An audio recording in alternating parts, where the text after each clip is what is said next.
Alors, salut tout le monde.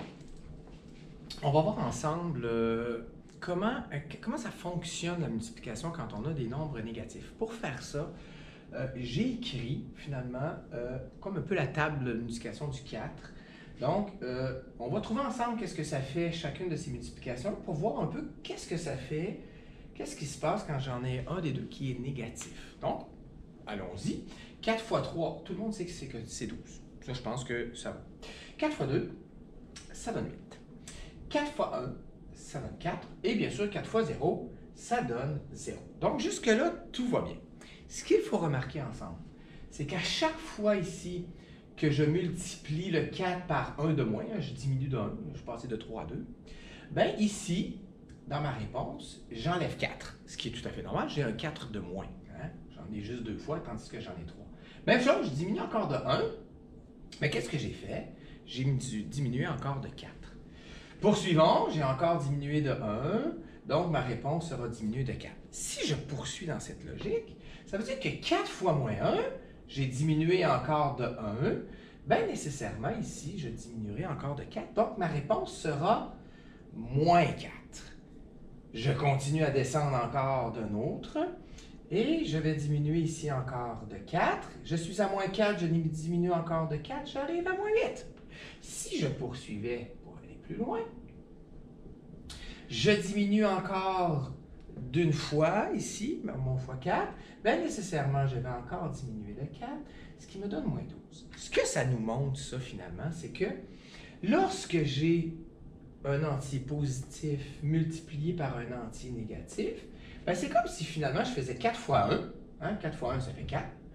Et ce que je dois placer, bien sûr, ça doit être un nombre négatif. Même chose, hein? 4 fois 3. Ben 4 fois 3, on sait que ça fait 12. Donc c'est 12. Mais il ne faut pas oublier que vu que j'ai un négatif ici, ça me donne un négatif. Ça, c'est une règle qu'on a vue ensemble. Je ne fais que l'expliquer.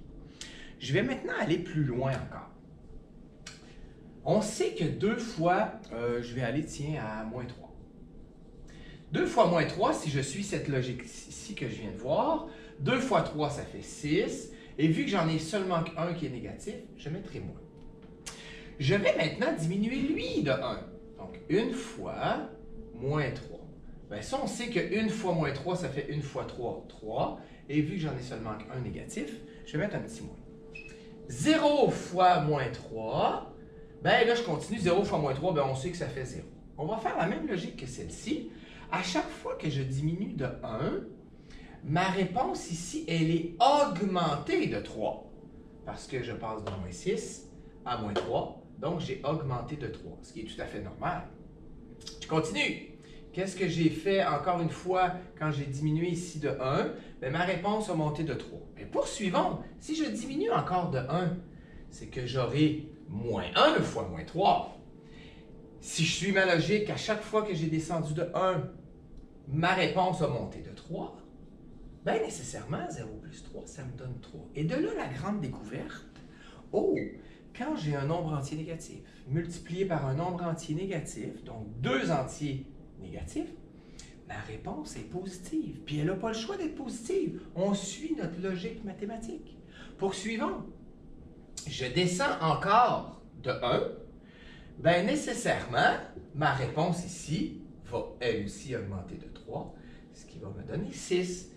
Finalement, quand je multiplie, puis là ce serait la même chose avec la division, ben, quand j'ai seulement un entier négatif, j'ai un positif et un négatif, ma réponse est négative. Par contre, quand j'en ai deux, ma réponse, elle est positive. De là, la fameuse règle, hein, on a vu ensemble, la loi des signes, vient de cette logique.